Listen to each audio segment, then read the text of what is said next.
செய்தி சேனலின் புதுவையின் இன்றைய நிகழ்வுகள். கடலூர் செல்வதற்காக புதுச்சேரி வழியாக வந்த தமிழக முதலமைச்சர் ஸ்டாலின் தனியார் உணவகத்தில் ஓய்வெடுத்தார். அப்பொழுது அவரை நேரில் சந்தித்த திமுக முன்னாள் சட்டமன்ற உறுப்பினர் நந்தா சரவணன் திமுக மாநில அமைப்பாளர் சிவா தலைமையில் தன்னை திமுகவில் இணைத்துக் கொண்டார். தமிழக முதலமைச்சர் மு.க. ஸ்டாலின் 2 நாள் அரசுமுறை பயணமாக கடலூரில் நடைபெறும் விழாவில் கலந்து கொள்ள உள்ளார். புதுச்சேரி வழியாக கடலூர் செல்லும் அவருக்கு புதுச்சேரி மாநில எல்லையான கோரிமேட்டில் திமுக மாநில அமைப்பாளர் சிவா தலைமையில் வரவேற்பு அளிக்கப்பட்டது. தொடர்ந்து முதலமைச்சர் மு.க. ஸ்டாலின் ஹோட்டல் அக்காடு வந்தார். அப்பொழுது சிறிது நேரம் ஓய்வெடுத்த அவரை திமுக மாநில அமைப்பாளர் சிவா தலைமையில் தமிழக முதலமைச்சரை நேரில் சந்தித்த புதுச்சேரி முத்தியால்பேட்டை தொகுதி திமுக முன்னாள் சட்டமன்ற உறுப்பினர் நந்தா சரவணன் அதிகாரப்பூர்வமாக தன்னை திமுகவில் இணைத்துக் கொண்டார். இந்த நிகழ்ச்சியில் தமிழக அமைச்சர்கள் பொன்முடி, எம்.ஆர்.கே. பன்னீர்செல்வம் மற்றும் புதுச்சேரி சட்டமன்ற உறுப்பினர்கள் நாசிம், திமுக அவைத்தலைவர் எஸ்.பி. சிவகுமார் மற்றும் சட்டமன்ற உறுப்பினர்கள் சம்பத், செந்தில்குமார், அனிபால் கென்னடி உள்ளிட்ட திமுக நிர்வாகிகள் மற்றும் முக்கிய பிரமுகர்கள் அனைவரும் திரளாக கலந்து கொண்டனர்.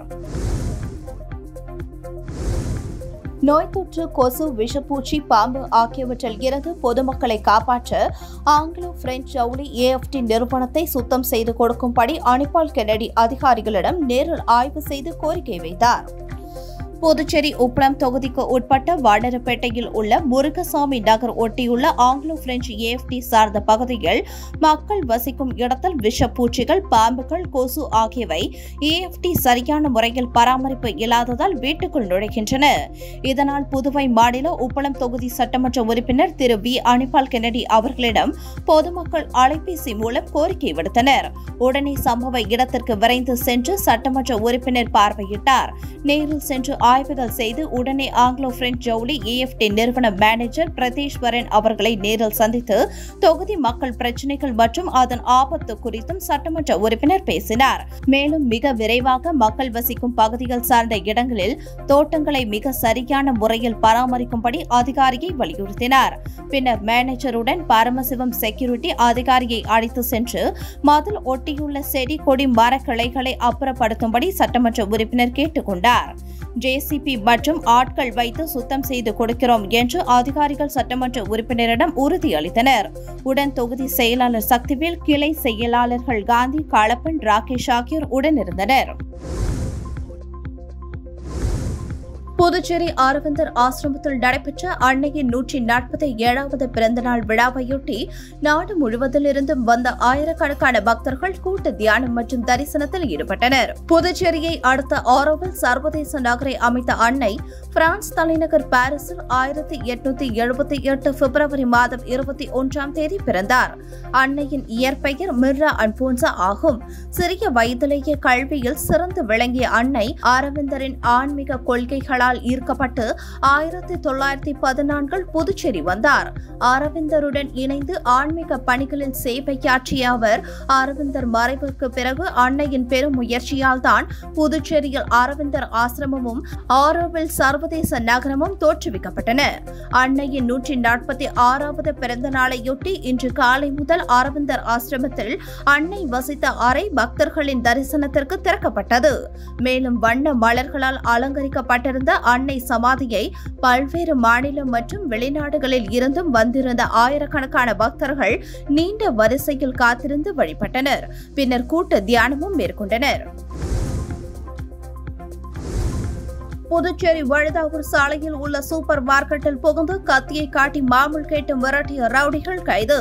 புதுச்சேரியில் சூப்பர் மார்க்கெட்டில் மாமூல் கேட்டு மிரட்டிய ரவுடிகள் உட்பட 3 பேரை போலீசார் கைது செய்து சிறையில் அடைத்தனர். புதுச்சேரி காந்தி நகரை சேர்ந்தவர் மகாராஜா 50. இவர் கவுண்டன்பாளையம் வழுதாவூர் சாலையில் சூப்பர் மார்க்கெட் நடத்தி வருகிறார். நேற்று முன்தினம் மாலை கடைக்கு வந்த 3 பேர் அங்கிருந்தவர்களை கத்தியை காட்டி வெளியேறும்படி மிரட்டினர்.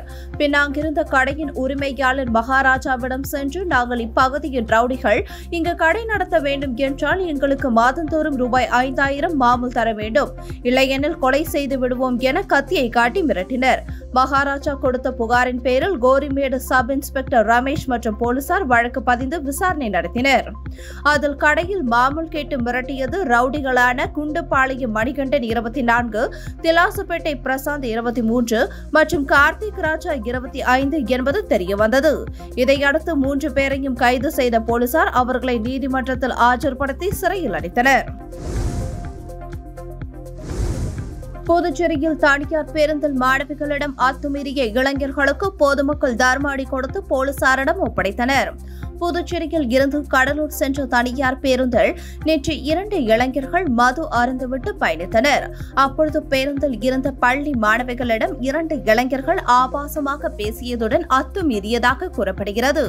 இதனை கண்ட சக பயணிகள் 2 இளைஞர்களுக்கும் தர்ம ஆடி கொடுத்து போலீசாரிடம் ஒப்படைத்தனர். அப்பொழுது தப்பி ஓடிய ஒரு இளைஞர் மீண்டும் பிடிக்கப்பட்ட நிலையில் போலீசாரின் கால்களை பிடித்துக் கொண்டு கதறி அழுதார். ஆனாலும் போலீசார் அவர்களை விடாமல் வலுக்கட்டாயமாக இருசக்கர வாகனத்தில் ஏற்றிக்கொண்டு காவல் நிலையம் அழைத்து சென்றனர். இதனால் புதுச்சேரி கடலூர் சாலையில் சிறிது நேரம் பரபரப்பு ஏற்பட்டது. குழந்தை திருமணம் 22 ஆண்டு சிறை. புதுச்சேரியில் கடந்த 2019ஆம் ஆண்டு 16 வயது சிறுமியை திருமணம் செய்து பாலியல் வன்புணர்வு செய்ததாக திருக்கனூர் போலீசார் வழக்கு பதிவு. விழுப்புரம் மாவட்டம் விக்கிரவாண்டியை சேர்ந்த ஜானகிராமன் 31 உட்பட சிறுமியின் தந்தை சித்தி உட்பட 5 பேர் கைது. ஜானகிராமனுக்கு 22 ஆண்டு சிறை தண்டனை விதித்து புதுச்சேரி போக்சோ நீதிமன்றம் தீர்ப்பு. திருமணத்திற்கு உடந்தையாக இருந்த சிறுமியின் தந்தை சித்தி மற்றும் ஜானகிராமனின் பெற்றோர்கள் கிருஷ்ணமூர்த்தி லட்சுமி ஆகிய 4 தலா 2 ஆண்டு சிறை. பாதிக்கப்பட்ட சிறுமிக்கு ரூபாய் 4 லட்சம் வழங்க புதுச்சேரி அரசுக்கு நீதிபதி சுமதி பரிந்துரை. அரசு தரப்பில் வழக்கறிஞர் பச்சையப்பன் ஆஜரானார். போலி ஆன்லைன் பங்கு சந்தையில் முதலீடு செய்து காரைக்கால் வாலிபர் ரூபாய் 2,51,000 மோசடி கும்பலிடம் இழந்தார். காரைக்காலை சேர்ந்த பாரத் என்பவரை தொடர்பு கொண்ட மர்ம நபர் பகுதி நேர வேலையாக வீட்டில் இருந்தபடியே ஆன்லைன் பங்கு சந்தையில் முதலீடு செய்து அதிக பணம் சம்பாதிக்கலாம் என கூறினார். இதை நம்பிய பாரத் மர்ம நபர் தெரிவித்த ஆன்லைன் பங்கு சந்தையில் ரூபாய் 2,51,110 அனுப்பி அவருக்கு கொடுக்கப்பட்ட பணிகளை முடித்து அதன் மூலம் வந்த லாப பணத்தை எடுக்க முயன்ற போது முடியவில்லை. அதன் பிறகே ஆன்லைன் மோசடி கும்பலிடம் பணத்தை இழந்தது தெரியவந்தது. லாசுப்பேட்டையை சேர்ந்த காளியப்பன் என்பவரை தொடர்பு கொண்ட நபர் குறைந்த வட்டியில் ரூபாய் 2 லட்சம் லோன் தருவதாக கூறியுள்ளார். இதை நம்பி காளியப்பன் லோன் பெற விண்ணப்பித்த போது செயலாக்க கட்டணம் செலுத்த வேண்டும் என கூறியுள்ளனர். இதையடுத்து காளியப்பன் 47,350 அனுப்பி ஏமாந்தார். இதேபோல் முதலியார்பேட்டையை சேர்ந்த ஆர்த்தி 28,505, புதுக்குப்பத்தை சேர்ந்த சிலம்பரசன் 18,600, வானரப்பேட்டையை சேர்ந்த மகாலட்சுமி 8,000, பெரிய காலாப்பட்டு பிரியதர்ஷினி 18,000 என 6 பேர் மோசடி கும்பலிடம் 3,51,565 ரூபாயை இழந்துள்ளனர். இதுகுறித்த புகார்களின் பேரில் சைபர் கிரைம் போலீசார் வழக்கு பதிந்து விசாரித்து வருகின்றனர். புதுச்சேரியில் 4 ஆண்டுகளில் அமைச்சர்களின் டி செலவு ரூபாய் 28 லட்சம் என்றும் பூங்கொத்து செலவு ரூபாய் 41 லட்சம் மற்றும் மாதத்திற்கு ரூபாய் 80 வரை காருக்கு டீசல் போடப்படுவதாக ஆர்டிஐ மூலம் அதிர்ச்சி தகவல் வெளியாகியுள்ளது. புதுச்சேரி குயவர்பாளையத்தை சேர்ந்த அசோக் ராஜா என்பவர் தகவல் அறியும் உரிமை சட்டத்தின் கீழ் புதுச்சேரி அமைச்சர்கள் அலுவலகத்தில் எத்தனை பேர் பணிபுரிகிறார்கள் என்றும் கடந்த 2024ஆம் ஆண்டு டிசம்பர் வரை அலுவலக டீ, காஃபி மற்றும் பூங்கொத்து வாங்கிய செலவுகள், கார் பயன்பாடு தொடர்பாக பல்வேறு கேள்விகளை எழுப்பியிருந்தார். இது தொடர்பாக அமைச்சரவை அலுவலக பொது தகவல் அதிகாரியான அமுதன் அளித்துள்ள பதிலில் ஒவ்வொரு அமைச்சரும் தலா ஒரு கார் பயன்படுத்துகிறார்கள் என்றும் அமைச்சர்களின் அலுவலகத்தில் தலா 14 பேர் பணிபுரிகிறார்கள். உள்துறை அமைச்சர் அலுவலக காபி டீ செலவாக ரூபாய் 7,12,635, பொதுப்பணித்துறை அமைச்சருக்கு ரூபாய் 7,81,421, வேளாண் துறை அமைச்சருக்கு ரூபாய் 11,84,320, ஆதி திராவிட நலத்துறை அமைச்சருக்கு ரூபாய் 14,94,039 என மொத்தம் 28,27,000 19,815 செலவிடப்பட்டுள்ளது. இதேபோல் பூங்கொத்து வாங்கிய வகையில் உள்துறை அமைச்சருக்கு 5,22 லட்சத்து 31,000 பொதுப்பணித்துறை அமைச்சருக்கு ரூபாய் 8,04,955 முன்னாள் குடிமைப்பொருள் வழங்கல் துறை அமைச்சருக்கு ரூபாய் 9,70,700 இந்நாள் குடிமைப்பொருள் வழங்கல் துறை அமைச்சருக்கு ரூபாய் 1,04,000 என மொத்தமாக ரூபாய் 41,41,400 செலவிடப்பட்டுள்ளது. அமைச்சர்கள் மாதம்தோறும் ரூபாய் 20,000 முதல் 80,000 வரை எரிபொருள் தேவைக்கு செலவிடுவதாக தெரிவிக்கப்பட்டுள்ளது. புதுச்சேரி அஞ்சல் கோட்டத்தின் கீழ் 3 நாட்களுக்கு செல்வ மக்கள் சேமிப்பு கணக்கு துவங்கும் சிறப்பு முகாம் நடக்கிறது. புதுச்சேரி அஞ்சல் கோட்டம் முதுநிலை கோட்ட கண்காணிப்பாளர் கமால் பாஷா வெளியிட்டுள்ள செய்திக்குறிப்பில், புதுச்சேரி அஞ்சல் கோட்டத்தில் செல்வ மக்கள் சேமிப்பு கணக்குகளின் எண்ணிக்கை 1,45,820 மேல் துவக்கப்பட்டுள்ளது. புதுச்சேரி அஞ்சல் கோட்டத்தின் கீழ் புதுச்சேரி வடக்கு, தெற்கு, திண்டிவனம், விழுப்புரம் மற்றும் செஞ்சி உபகோட்டங்கள் அடங்கும்.